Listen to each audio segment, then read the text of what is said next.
High বন্ধুরা, আবারও আমার এই চ্যানেলে তোমাদের সবাইকে স্বাগত। বন্ধুরা, তোমরা যারা যারা Tripura police, jail police, fire service এবং অন্যান্য এক্সামের জন্য প্রিপারেশন নিচ্ছ, তোমাদের জন্য কিছু জিকে কোশ্চেন নিয়ে এসেছি। ঠিক আছে, ভেরি ভেরি ইম্পর্টেন্ট, তোমাদের এক্সামের জন্য খুবই গুরুত্বপূর্ণ। ঠিক আছে বন্ধুরা, তাই তোমরা এই ভিডিওটি শেষ অবধি দেখো। আর তোমরা সেই ভিডিওটি দেখার সাথে সাথে নোটে বা খাতার মধ্যে লিখে রাখতে পারো। ঠিক আছে, বা তোমরা এই ফুল ভিডিওটা তোমরা দেখতে পারো। ঠিক আছে, দেখলে হয়তো তোমাদের সেই কোশ্চেনটি মনে থাকবে। যদি দেখতে বারবার যদি কোশ্চেনটি দেখো, হ্যাঁ, বা খাতায় লিখেছো, বারবার তোমরা রিভিশন দাও, এটা তোমাদের মনে থাকবে। ঠিক আছে, সেই জন্য বলবো শেষ অবধি ফুল ভিডিওটা তোমরা দেখবে। দেখার পরে খাতার মধ্যে নোটও করে রাখবে। ঠিক আছে, তো আমি প্রথম কোশ্চেন দেখতে পাচ্ছি, ওখানে উপরে লেখা আছে কোন সময় থেকে ত্রিপুরা শব্দের প্রচলন হয়, মানে কোন সময়টা থেকে ত্রিপুরা যে শব্দটা এটার প্রচলন হয়, সেটা 590 খ্রিস্টাব্দে। 590 খ্রিস্টাব্দে, কিন্তু অনেক আগে। হ্যাঁ, ত্রিপুরা শব্দের হয়েছে 590 খ্রিস্টাব্দে, বুঝে নিয়ে। নেক্সট কোশ্চেন, গোবিন্দ মাণিক্য কত খ্রিস্টাব্দে ত্রিপুরার সিংহাসনে বসেন, মানে গোবিন্দ মাণিক্য কত খ্রিস্টাব্দে ত্রিপুরার সিংহাসনে বসেন, সেটাও 1660 খ্রিস্টাব্দে। ঠিক আছে, 1660 খ্রিস্টাব্দে। দেখে রাখো। ত্রিপুরা রাজ্যের মধ্যে সর্বপ্রথম কে মুদ্রা প্রচলন করেন? Very very important. ঠিক আছে, ইম্পর্টেন্ট আছে এটা।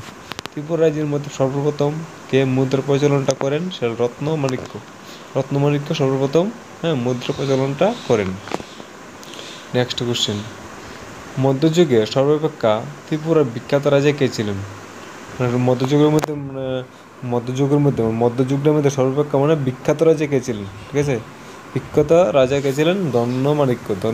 ঠিক আছে, দন্ডমাণিক্য কিন্তু আবার, হ্যাঁ, আমার দন্ডমাণিক্য তোমাদের যে আমাদের যে ত্রিপুরা সমুদ্রটি নির্মাণ করেছিলেন দন্ডমাণিক্য। ঠিক আছে, উদয়পুর ত্রিপুরা সমুদ্রটি দন্ডমাণিক্য নির্মাণ করেছিলেন। ঠিক আছে, এটাও সাথে লিখে রাখো। ঠিক আছে, নেক্সট কোশ্চেন, কত খ্রিস্টাব্দে অমরমাণিক্য শ্রীহট জয় করেন? এটা হলো অমরমাণিক্য, এটা হচ্ছে 1561 খ্রিস্টাব্দে। লিখে রাখো 1561 খ্রিস্টাব্দে। হ্যাঁ, 1561 খ্রিস্টাব্দে হচ্ছে, হ্যাঁ, অমরমাণিক্য শ্রীহট জয় করেন। নেক্সট কোশ্চেন হলো, ত্রিপুরার কোন মহারাজা উদয়পুর ত্রিপুরা শিব মন্দির নির্মাণ করেছিলেন?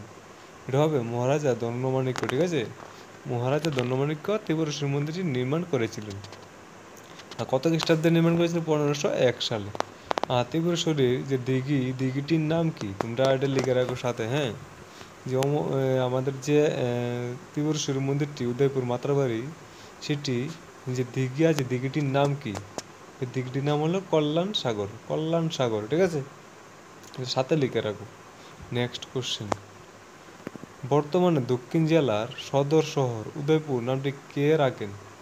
মানে আমাদের যে আগে তো দক্ষিণ জেলা ছিল, আমাদের যে গোমতী ডিস্ট্রিক্টটা, হ্যাঁ, ত্রিপুরার যে গোমতী ডিস্ট্রিক্ট, সেটা হলো আগে দক্ষিণ, হ্যাঁ, জেলা ছিল। এখন এটা গোমতী জেলা হয়ে গেছে। ঠিক আছে, তো মহারাজা, হ্যাঁ, উদয়মাণিক্য, হ্যাঁ, উদয়মাণিক্য নামটি রাখেন।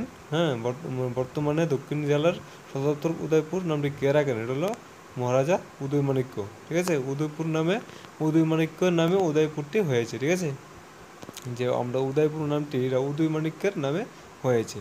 আর এটা আগে, যে উদয়পুরের আগে কি নাম ছিল? উদয়পুর নামকরণের আগে সেটি নাম ছিল রাঙ্গামাটি। ঠিক আছে, রাঙ্গামাটি ছিল।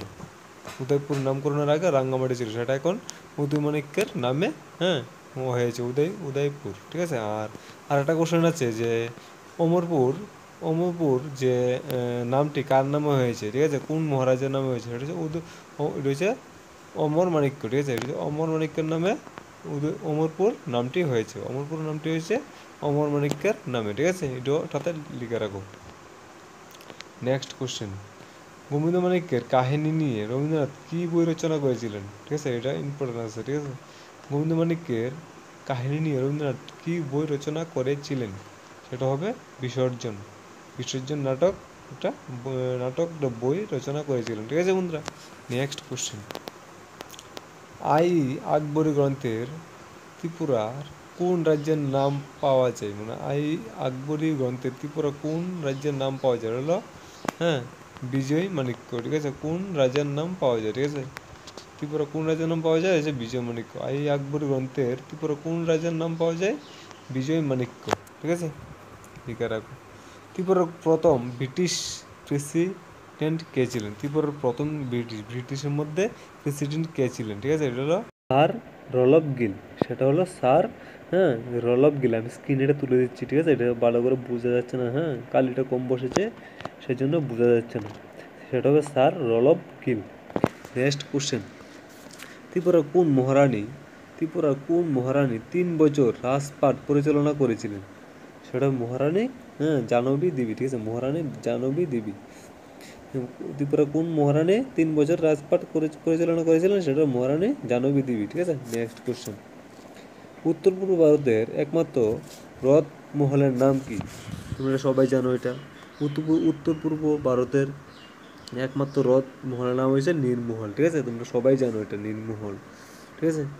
নেক্সট কোশ্চেন, ত্রিপুরার কোন মহারাজা মধুপুর থেকে পুরাতন আগরতলা রাজধানী সরিয়ে নিয়ে আসেন, মানে ত্রিপুরার কোন মহারাজা মধুপুর থেকে পুরাতন আগরতলা রাজধানী সরিয়ে নিয়ে আসেন, সেটা হলো কৃষ্ণমাণিক্য। এটা 1846 সালে এটা হয়েছে, ঠিক আছে।